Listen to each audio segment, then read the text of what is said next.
The year was 1935. New York City stood divided not just by rivers and boroughs, but by lines far more invisible and infinitely more dangerous.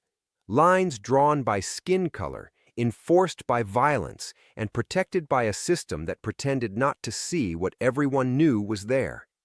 In Harlem, where the jazz clubs breathed smoke and saxophones into the night air, where numbers runners moved through crowds like ghosts, collecting prayers written on slips of paper, where fortunes changed hands in basement card games and back-alley dice throws, a particular kind of order had established itself.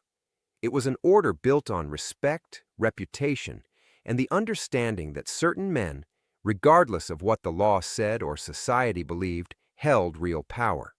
Ellsworth Raymond Johnson, known to everyone who mattered as Bumpy, was one of those men.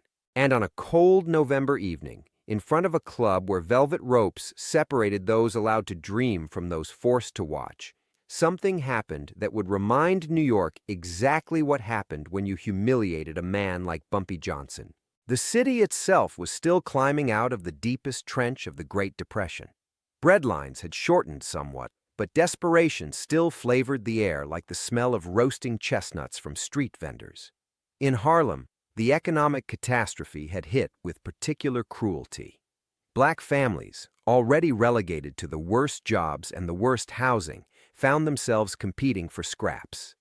Yet paradoxically, in this environment of scarcity and suffering, Harlem had also become the cultural heart of Black America. The Renaissance that had defined the previous decade still echoed in the brownstones and tenements, in the churches and speakeasies, in the poetry scrawled on napkins and the music that poured from open windows on summer nights. But culture and survival were not the same thing. While white critics downtown celebrated the Negro spirit and bought tickets to see black performers, those same performers often couldn't buy a sandwich at the counter where white customers sat. The contradiction was not lost on anyone, least of all on Bumpy Johnson. Bumpy had not been born into power. He had arrived in Harlem in 1919, a teenager from South Carolina, carrying nothing but the trauma of watching his brother killed by a lynch mob and a determination that he would never be helpless again. The Harlem he found was already a complex ecosystem of survival and ambition. The Italian mob controlled much of the organized crime, but the neighborhood numbers game, the informal lottery that thousands of poor black residents played daily, was becoming serious business. Where there was money moving, there was opportunity for men willing to take risks and enforce rules. Bumpy had proven himself willing and, more importantly, capable. By the early 1930s, he had become the right hand to Stephanie St. Clair, the formidable woman known as Queenie, who ran the largest numbers operation in Harlem. Bumpy was the muscle, the enforcer, the man who made sure debts were paid and territories respected. But he was more than simple muscle. He had a mind that calculated odds and understood human nature, and a reputation for being fair even as he was feared. In a world where violence was common currency, Bumpy used it sparingly but effectively. This restraint paradoxically made him more dangerous. Everyone knew that when Bumpy Johnson decided violence was necessary, he had already exhausted every other option. By 1935, the landscape was shifting. Dutch Schultz, the violent and unpredictable Jewish mobster, had decided he wanted control of the Harlem numbers racket. Schultz saw the millions of dollars in small bets collected daily and thought it should belong to him. He had the backing of the Italian families, the police department, and the city's power structure. What he didn't have was the respect of Harlem itself.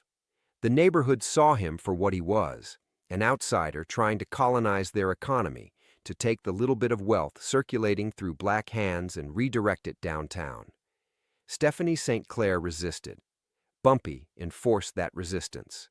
The result was a shadow war, brutal and intimate, fought in alleys and apartments, with bodies occasionally discovered in vacant lots or floating in the East River.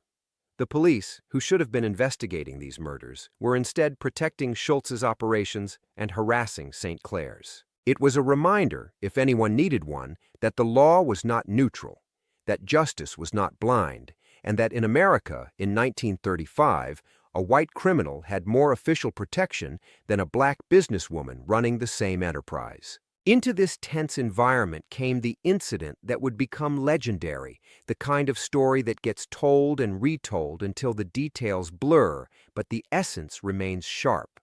November in New York brings a particular kind of cold. The wind coming off the rivers cuts through even the heaviest coat, and the early darkness makes the city feel like it belongs to those who know how to move through shadows. Bumpy had business downtown. What exactly that business was would remain his concern, but those who knew him understood he occasionally needed to venture beyond Harlem, to meet with people who preferred neutral territory, to handle matters that required discretion. He dressed carefully that evening, the way a man does when he knows he might be judged before he speaks. The suit was expensive, tailored, dark wool that draped perfectly across his shoulders. The shirt was crisp white. The tie was silk. His shoes were polished to a mirror shine. Everything about his appearance said that this was a man of means and taste, a man who belonged anywhere he chose to be. The club was on the edge of Midtown, the kind of place where businessmen brought mistresses and politicians celebrated deals, where the liquor was expensive and the band played the kind of smooth jazz that white audiences found sophisticated without being threatening. It had a name that suggested European elegance, though it was thoroughly American in its exclusions. The front entrance featured double doors with brass handles, a red carpet leading inside, and on either side of those doors, velvet ropes attached to brass posts. Standing beside one of those posts, wearing a uniform that mimicked something vaguely military, complete with epaulettes and brass buttons, was the doorman. He was perhaps 50 years old, red-faced from the cold and possibly from drink, with the kind of thick build that had gone soft but remembered being hard.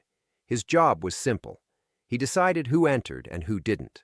He held that small amount of power the way small men do when given authority. He relished it, shaped his identity around it, and used it to remind himself that whatever failures defined his life, at least he could stand at this door and say no to people he deemed unworthy. Bumpy approached the entrance with the confidence of a man who had faced genuine danger and survived.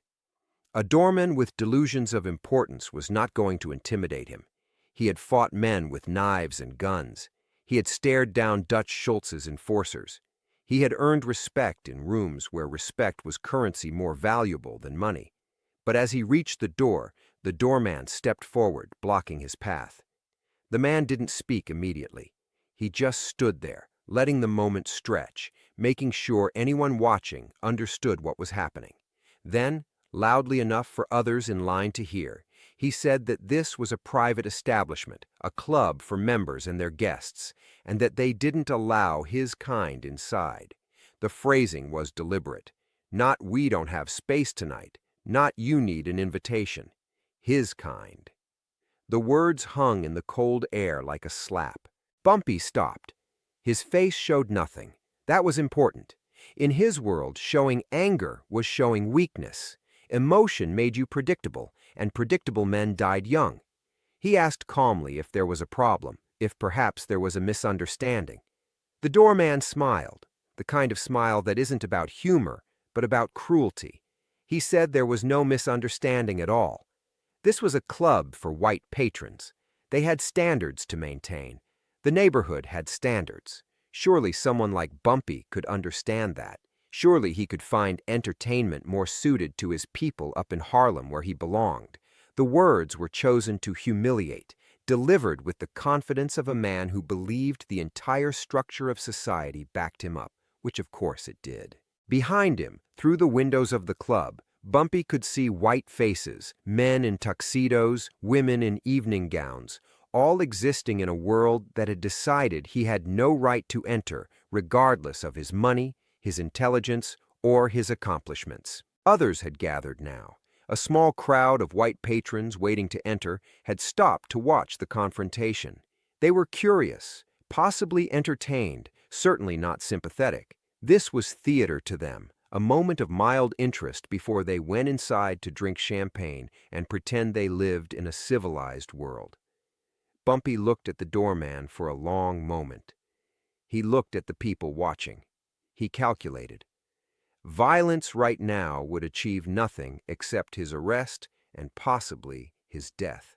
The police would not ask questions about why he attacked a doorman. They would simply beat him, possibly shoot him, and claim he had been resisting arrest. He knew this absolutely because he knew how the system worked. He had seen it work that way hundreds of times. So instead of violence, instead of the rage that surely burned in his chest, he did something more dangerous. He smiled. It was not a friendly smile. It was the smile of a man committing someone to memory, the smile of a man making a promise without words. Then he turned and walked away, his footsteps measured and calm, his posture straight, giving no one the satisfaction of seeing him rushed or diminished. But the story did not end there. Of course it didn't. Men like Bumpy Johnson did not forget humiliations, especially not public ones. In the world he inhabited, reputation was everything. It was the difference between being respected and being tested. It was what kept competitors at bay and made allies reliable. If word spread that Bumpy had been turned away from some downtown club and had simply accepted it, every ambitious young tough in Harlem would see it as weakness. Every rival would sense opportunity. Respect, once lost, was almost impossible to regain. And Bumpy had not survived as long as he had not risen as far as he had, by allowing anyone to diminish him without consequence. So he returned to Harlem that night, to the streets he controlled, to the network of loyal men who worked for him, and he began making inquiries. He wanted to know everything about the doorman, the man's name, where he lived, his habits, his family, his debts, his fears, everything. In Harlem's underworld, information was always available to those who knew how to ask and were willing to pay. The doorman's name was Patrick Dunn. He lived in Hell's Kitchen, a rough Irish neighborhood on the west side where poverty and pride existed in equal measure. He had worked at the club for 7 years, a position he'd secured through a cousin who knew someone. He drank most nights after his shift at a bar 2 blocks from his apartment. He had a wife who hated him and 2 grown sons who had moved away and rarely called. He owed money to a local bookie, not a dangerous amount, but enough that he was always slightly behind. He was, in other words, a thoroughly ordinary man whose only distinction was the small authority granted by his job and the prejudice that he wore like armor because it was the only thing that made him feel superior to anyone. He had probably humiliated dozens of black people trying to enter that club, probably thought nothing of it, probably went home and slept peacefully, secure in the knowledge that the world as it existed endorsed his cruelty. But he had made a critical error. He had chosen to humiliate someone who had the means and the will to respond, and he had done it publicly, which meant Bumpy's response would have to be equally public. Word spread through Harlem quickly. The people who ran the numbers game, who operated the after-hours clubs, who moved illegal goods and legal gossip through the neighborhood, they all heard the story. Bumpy Johnson, respected and feared, had been turned away from some whites-only club downtown. The reactions were mixed. Some were angry on his behalf, recognizing that his humiliation was connected to their own daily experiences of discrimination. Others were curious about what he would do, and a few, the ambitious and the foolish, wondered if this meant Bumpy was losing his edge, if perhaps the pressure from Dutch Schultz's organization was weakening him. That last group would learn a valuable lesson about underestimating Ellsworth Raymond Johnson. He spent the next week not in preparation for revenge, but in thought. This is what separated him from common criminals. Bumpy understood that violence was a tool, not a reflex. The question was not whether to respond, but how to respond in a way that would send the right message. Simply having the doorman beaten would be satisfying but temporary. It might even bring unwanted police attention. What Bumpy needed was something that would hurt more than fists, something that would be remembered, something that would demonstrate the reach of his power. He found his answer in the doorman's debts. Patrick Dunn owed $800 to a bookmaker named Sullivan who operated out of a bar in Hell's Kitchen. It wasn't enough money to get Dunn killed, but it was enough to make his life uncomfortable. Sullivan had been patient, but that patience was wearing thin. Bumpy made arrangements to meet Sullivan, a meeting facilitated by mutual acquaintances who understood that business often crossed ethnic and neighborhood lines in ways the general public never saw. The meeting took place in a warehouse near the docks, neutral territory, cold and echoing and private. Bumpy made Sullivan an offer. He would pay off Dunn's debt in full, plus an additional $200 for Sullivan's trouble. In exchange, Sullivan would tell Dunn that his debt had been bought by someone else, someone from Harlem, someone who now owned him. Sullivan, who was a businessman before he was anything else, agreed immediately. $800 paid plus $200 profit for essentially doing nothing was excellent business. He didn't ask what Bumpy planned. He didn't need to know. In their world, such questions were impolite and potentially dangerous. 3 days later, Patrick Dunn received a visit at the club. It was early evening before the crowds arrived, when he was still setting up the ropes and checking the reservation list. 2 men approached him, both black, both dressed in suits that marked them as serious people. One of them asked politely if they could speak with him privately. Dunn, standing at the entrance to a whites-only club, felt the familiar superiority rise in his chest. He was about to tell them to leave, to get lost, to go back where they belonged. But something in the way they stood, in the calm certainty of their posture, made him hesitate. The first man said simply that they were there on behalf of the person who now held his debt to Sullivan. They wanted him to understand that his financial obligations had been transferred. He now owed $800 not to Sullivan, but to their employer, and their employer was the man he had turned away from this very door the previous week. They let that information settle, watched as the color drained from Dunn's face, watched as he calculated whether this was a joke, then realized it wasn't, then felt the first flutter of real fear. The men did not threaten him explicitly. They didn't need to. Everyone knew what it meant to owe money to someone from Harlem's underworld, especially to someone like Bumpy Johnson. The money itself was almost secondary. What mattered was that Dunn now existed in a relationship of obligation and power with a man he had humiliated. The 2 men told him that their employer was a reasonable person who understood that $800 was a significant sum for a working man. He was willing to offer terms. In fact, he was willing to forgive the debt entirely under certain conditions. Dunn, desperate now, asked what those conditions were. The men smiled. First, Dunn would deliver a personal apology to Bumpy Johnson at a location and time to be specified. Second, he would resign from his position at the club, effective immediately. Third, he would never speak of this arrangement to anyone, and if asked why he left his job, he would cite personal reasons. Fourth, and this was most important, he would understand that from this moment forward, his life continued only because Bumpy Johnson allowed it to continue, and any future disrespect toward anyone from Harlem, anywhere in the city, would be considered a personal insult requiring another conversation. Dunn agreed. What choice did he have? He could refuse and try to run, but where would he go? Bumpy Johnson's reputation extended beyond Harlem.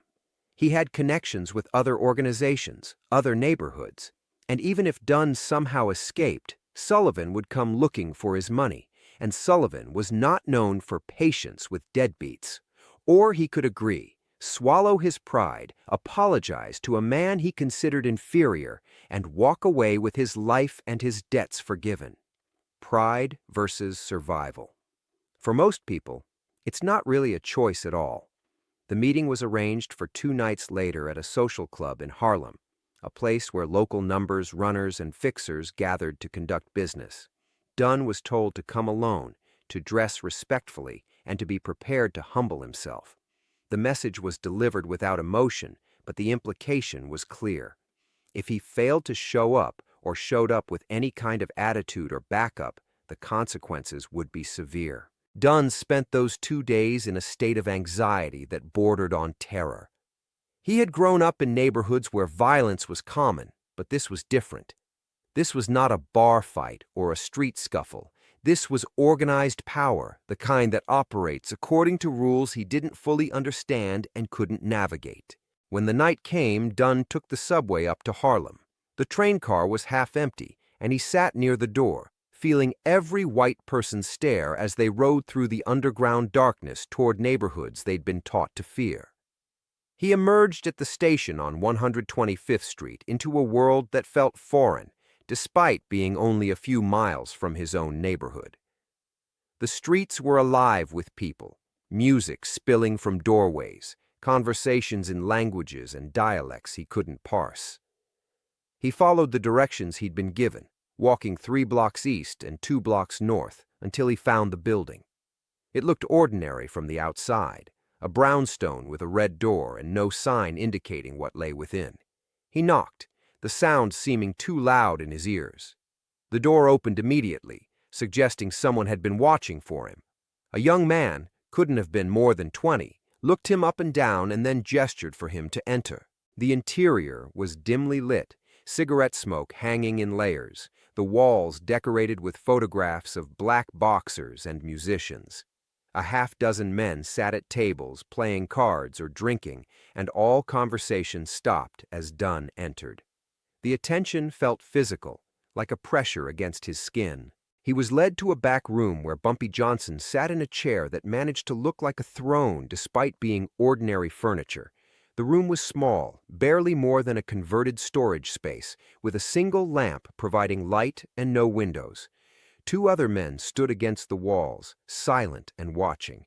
Bumpy did not stand when Dunn entered. He simply looked at him with eyes that seemed to catalog everything, to see through whatever false confidence Dunn had tried to construct on the walk over. There was silence for a long moment, and that silence was part of the punishment. Letting Dunn stand there, small and afraid, while Bumpy simply observed him. Finally, Bumpy spoke. His voice was quiet, almost gentle, which somehow made it more menacing. He said that he understood Dunn had something he wanted to say. Dunn, his throat dry and his hands shaking slightly, began to apologize. The words came out stiff and rehearsed, because of course they were. He said he was sorry for any disrespect, that he had simply been doing his job, that he meant no personal offense. He said it like a man reciting lines he'd been forced to memorize, which again he had. Bumpy let him finish, then said that he didn't think Dunn understood the nature of his offense. It wasn't about being denied entry to a club. Bumpy didn't care about the club. He'd been to better establishments, places with real class, places where the people inside actually mattered. What the offense was really about was the assumption that Bumpy's money, his dress, his dignity, his very humanity counted for less than white skin and a doorman's uniform.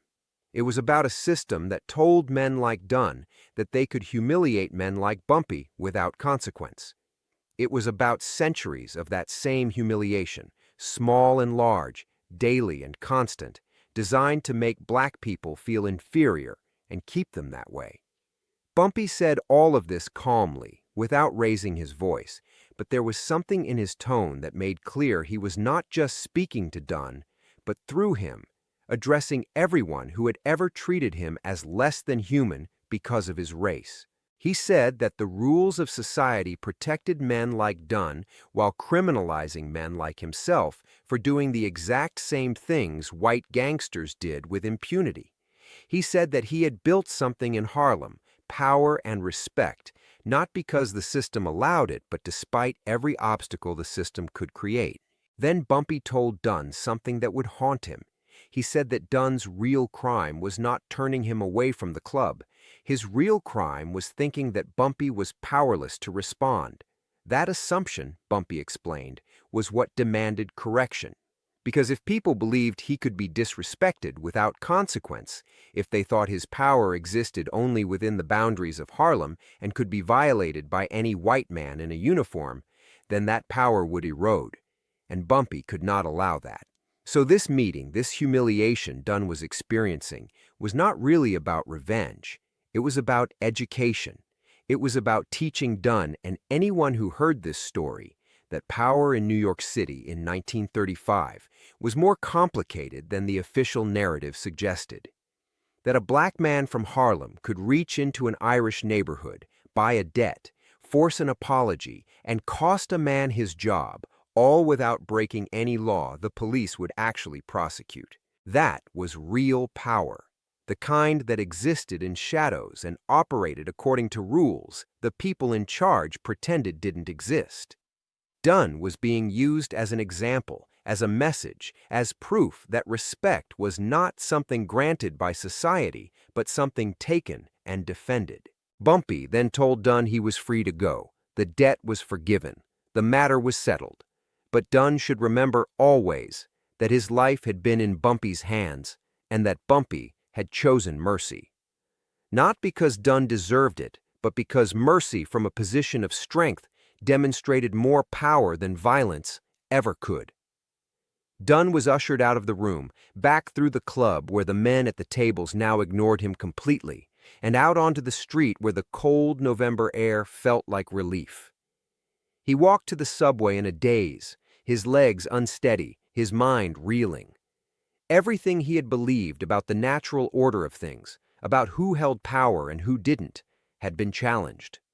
He had been forced to confront the reality that his authority at that club door had been an illusion, borrowed power that evaporated the moment he encountered someone with real influence. And perhaps worst of all, he had been shown mercy by a man he had been taught to consider inferior, which meant he was now in that man's debt in a way that transcended money.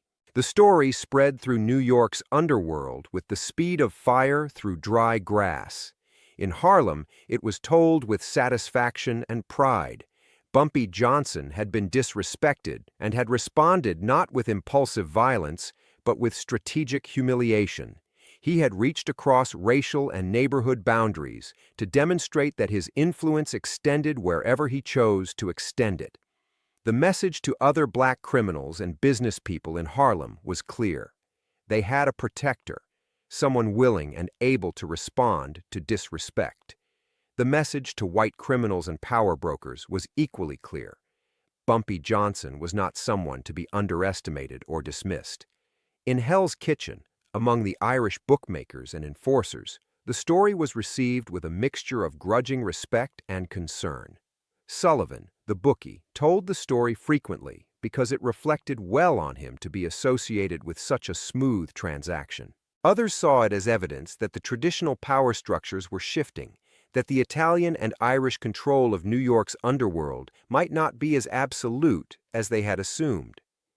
Downtown, in the offices where legitimate businessmen made legitimate deals that were sometimes indistinguishable from criminal conspiracies, a few people who kept their ears to the ground heard the story and filed it away. They understood that politics in New York required knowing who actually held power in various neighborhoods, regardless of what the official organizational charts suggested. But there were consequences beyond reputation. The incident accelerated changes that were already underway. Dutch Schultz, hearing about Bumpy's demonstration of power, became even more determined to crush resistance in Harlem. If Bumpy could reach into white neighborhoods and make examples of people, then he was too powerful to coexist with. Schultz increased the violence of his campaign, targeting numbers runners and collection points with more aggression. Police raids on Stephanie St. Clair's operations intensified. The shadow war that had been simmering moved toward open conflict.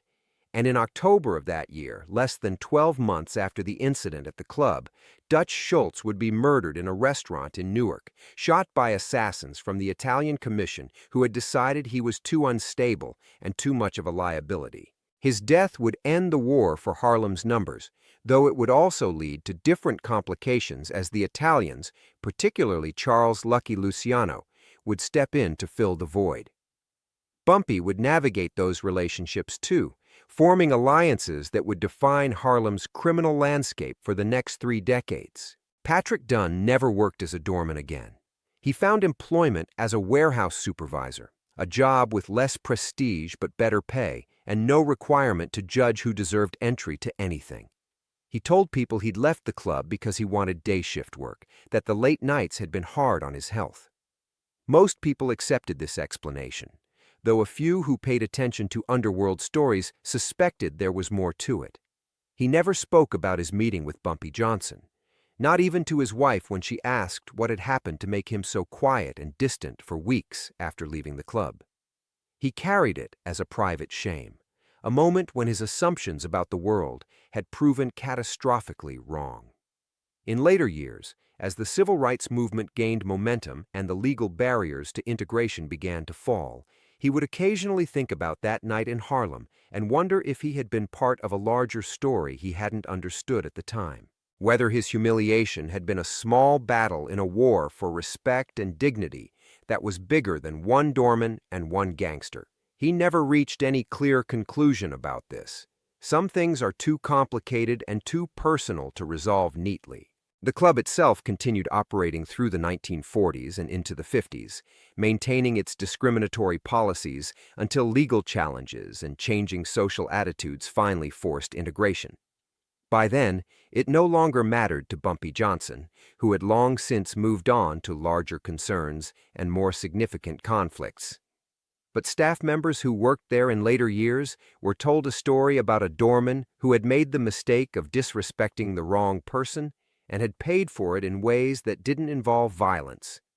The story was used as a cautionary tale about the complexity of power in New York, about how the official rules were not always the real rules, about how a man in a uniform standing at a velvet rope actually had very little power at all when confronted by someone with genuine influence.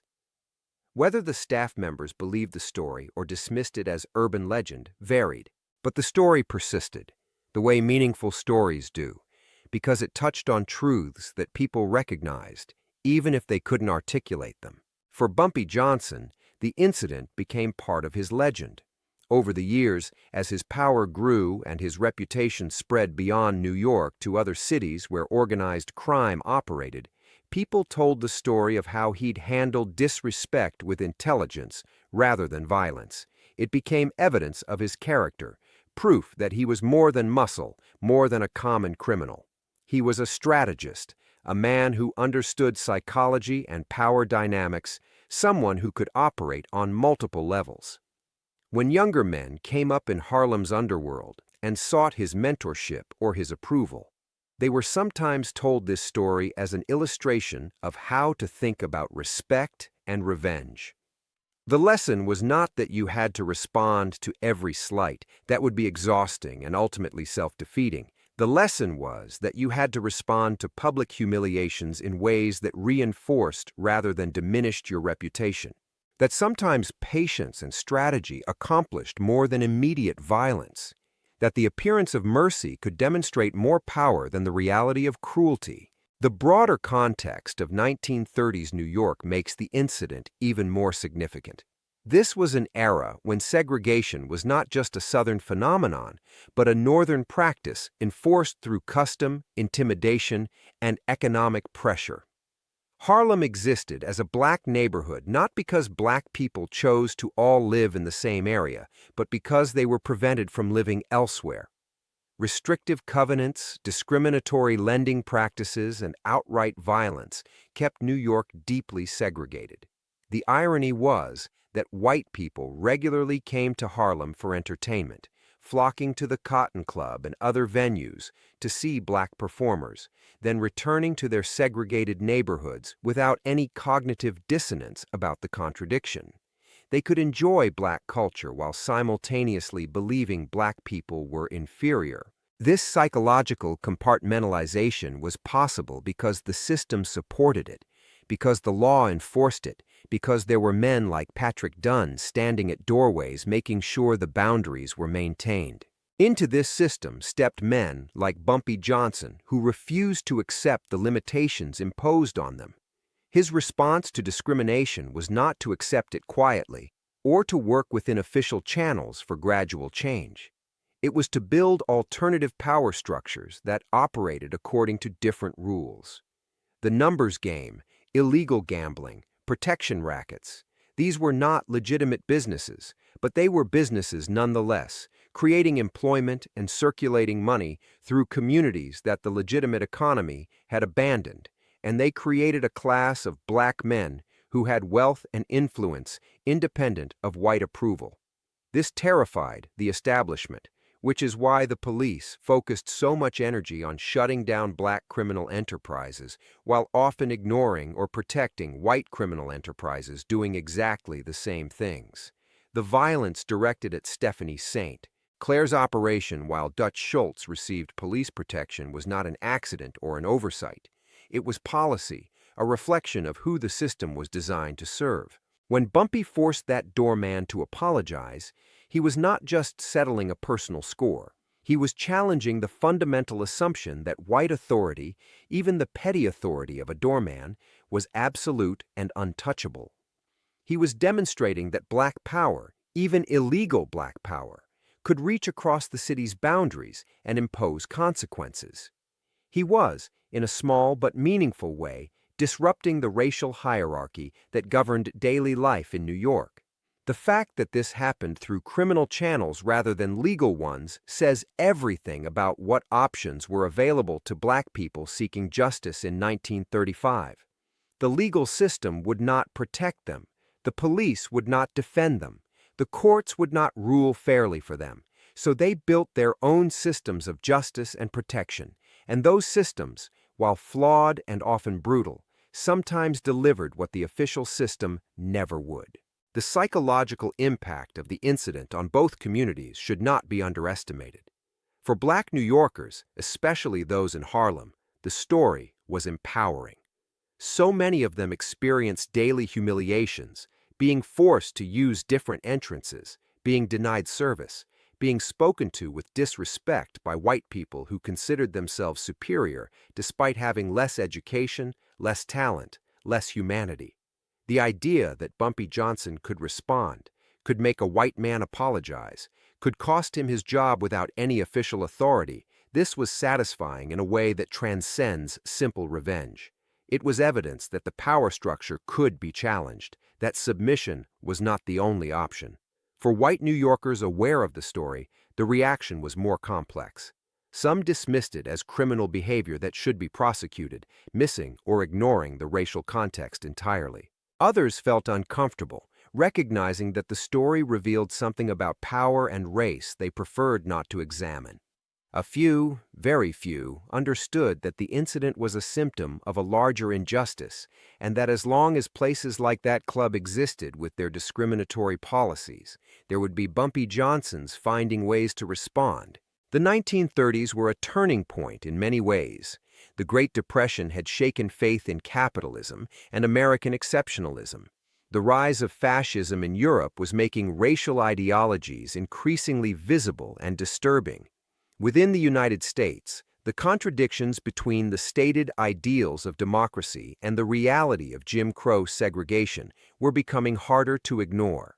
Black intellectuals and activists were articulating critiques of American racism with increasing sophistication and urgency. The legal groundwork was being laid for the civil rights challenges that would come in subsequent decades. And in the underworld, men like Bumpy Johnson were demonstrating that black people could organize, could accumulate power, could defend their interests against white aggression. These different currents, intellectual, legal, criminal, cultural, were all part of a larger movement toward challenging the racial order. They didn't always cooperate or even acknowledge each other. The NAACP was not looking to Bumpy Johnson for allies, but they were all, in their own ways, pushing against the same structure. As 1935 became 1936, and then the years rolled forward toward the Second World War, the incident at the club faded from immediate memory, but remained part of the collective story of Harlem. Old-timers would occasionally tell it to younger generations, usually with elaborations and exaggerations that made Bumpy even more impressive and the doorman even more foolish. The essential truth remained, though. A black man had been publicly humiliated because of his race, and he had responded with intelligence and power, and the white man who humiliated him had been forced to humble himself. In a world where such outcomes were rare, this one became treasured. It was told in barber shops and pool halls, passed along like currency that had value because it represented something people needed to believe. That resistance was possible. That dignity could be defended. That power could be contested. These were not small things. In a society designed to convince black people that they were powerless, every story suggesting otherwise had significance. Bumpy Johnson would go on to become one of the most influential figures in Harlem's history, a man whose criminal career lasted decades and whose reputation reached mythical proportions. He would survive gang wars and prison sentences. He would form partnerships with Italian mobsters while maintaining his independence and his loyalty to Harlem. He would become a mentor to younger criminals, including Frank Lucas, who would himself become legendary. He would be both feared and loved, respected and controversial. And throughout his life, people who knew him would tell stories about his intelligence, his strategic thinking, his refusal to be disrespected. The incident with the doorman was just one of many stories, but it was a good one, a clean narrative with a clear lesson. It showed Bumpy at his best, using his mind instead of his fists, building power instead of just exercising it. It showed him as a complete human being, someone who felt humiliation and responded to it, someone who understood that respect was worth fighting for, even when the law offered no protection. The club where the initial incident occurred eventually closed in the early 1960s, a victim of changing times and changing neighborhoods. The building was converted to other uses, the velvet ropes and brass posts removed. The memories of who had been allowed inside and who had been turned away gradually forgotten by everyone except historians interested in segregation's mundane details. By then, legal segregation was ending, though de facto segregation would continue in housing and employment and countless other areas. The civil rights movement had achieved victories that would have seemed impossible in 1935. And men like Bumpy Johnson, while still operating outside the law, no longer faced quite the same absolute barriers that had existed in his youth. Progress is not linear or simple, but it happens, pushed forward by activists and lawyers and ordinary people demanding their rights, and sometimes, in small ways, by criminals refusing to accept disrespect. Patrick Dunn died in 1968, a few years after the club closed, in a VA hospital from complications related to diabetes and years of heavy drinking. His obituary mentioned his service in the First World War and his employment in the warehouse industry. It said nothing about his years as a doorman or about the night he met Bumpy Johnson in Harlem. His sons, who had remained distant, came to the funeral but left immediately after. His wife sold the apartment and moved to Queens to live with a sister. Whatever private thoughts Dunn had carried about race and power and the night his world shifted went with him into the ground. No one thought to ask him about it, and he would not have told them if they had. Some humiliations are too complete to share. Some lessons are too painful to articulate. He had learned that the power he thought he possessed was actually powerlessness, that the authority of his position was borrowed and conditional, that the racial hierarchy that supposedly placed him above men like Bumpy Johnson was more complicated than he had understood. Whether this knowledge changed him in any meaningful way is unknowable. People rarely change their fundamental beliefs even when confronted with evidence of their error. But he carried the memory, and the memory carried weight. Bumpy Johnson died in 1968 as well, collapsing in a Harlem restaurant from a heart attack. He was 62 years old. His funeral was attended by hundreds of people, from criminals and politicians to ordinary residents who had grown up with his legend. The grief in Harlem was genuine. He had been a complicated figure, a criminal who nevertheless represented resistance and pride, someone who had refused to accept the limitations white society tried to impose on black ambition. His life had been violent and illegal, but it had also been meaningful in ways that transcended simple categories of good and bad. He had protected his community even as he exploited it. He had been ruthless with enemies and generous with friends. He had demanded respect and given it when earned. The contradictions were never resolved because real people contain contradictions. The stories told at his funeral did not sanitize him or make him into something he wasn't. They celebrated him as he was, flawed and dangerous and admirable and human. The incident at the club in 1935, which had seemed so significant at the time, was barely mentioned at Bumpy's funeral. By then, there were bigger stories to tell, more dramatic confrontations, more important victories and defeats. But the doorman incident remained part of the larger narrative, a small piece of a complex life. It represented a moment when disrespect was met with calculated response, when intelligence triumphed over impulse, when a black man in Jim Crow America demonstrated that power was not only about official authority, but about will and strategy and the ability to make others respect boundaries they thought didn't exist. These lessons had value in 1935. They had value in 1968. They have value now in any era where people are told they are lesser because of characteristics they cannot control, where systems of power try to convince them that resistance is futile. New York City itself continued evolving. Harlem changed, sometimes thriving, sometimes declining, always remaining culturally significant. The numbers game that Bumpy had helped protect eventually became legal as the state lottery. The Italian mob families that had dominated organized crime gradually weakened, prosecuted by federal authorities or simply made obsolete by changing economics. The younger generation of black criminals operated differently, with different values and different methods, not always better. The neighborhood's demographics shifted, with new immigrant populations arriving, with gentrification beginning to push longtime residents out. The Harlem that Bumpy had known, with its jazz clubs and its numbers runners and its particular code of conduct, became history, studied by academics and mourned by those who remembered it. Whether what replaced it was better or worse depends on who you ask and what values you prioritize. Progress and loss often arrive together. The broader story that the Doorman incident illuminates is about power and its various forms. Official power, the kind represented by laws and police and courts, told black people in 1935 that they had limited rights and should accept their subordinate status. Economic power, held primarily by white business owners and banks, reinforced that message through discrimination and exclusion. Social power, the accumulated weight of custom and prejudice, made that subordinate status feel natural and inevitable.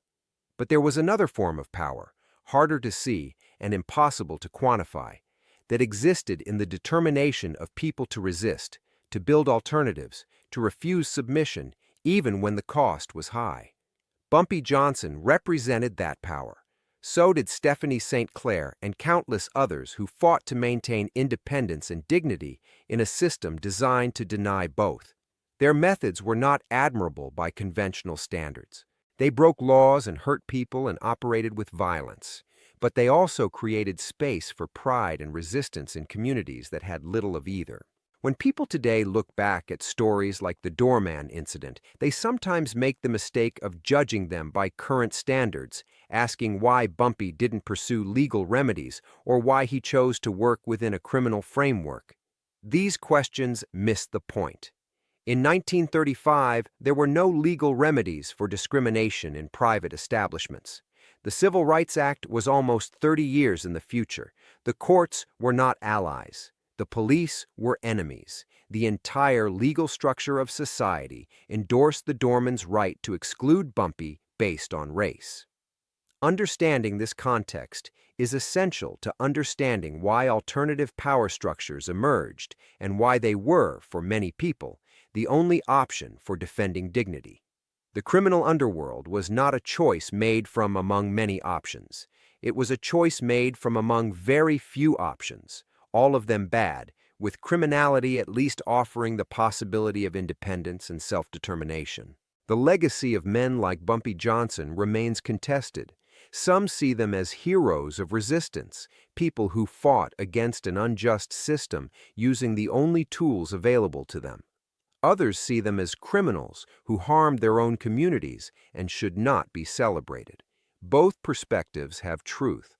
The most complete understanding recognizes the complexity that people can be both oppressed and oppressor, victim and victimizer, that survival in unjust systems often requires compromises that are difficult to defend but understandable in context. Bumpy Johnson was not a civil rights leader. He was not trying to dismantle segregation or achieve legal equality, but he was, in his own way, insisting on respect and demonstrating that black people could wield power even in a system designed to keep them powerless. That contribution, however problematic, deserves acknowledgement. The night in November 1935 when a doorman told Bumpy Johnson he couldn't enter a whites-only club seems like a small moment in the vast sweep of history. One man disrespected, one apology forced, one job lost. But small moments accumulate into larger patterns. They shape how people understand their place in the world and what is possible. For the black New Yorkers who heard about Bumpy's response, it was evidence that submission was not inevitable, that power could be contested, that respect could be demanded.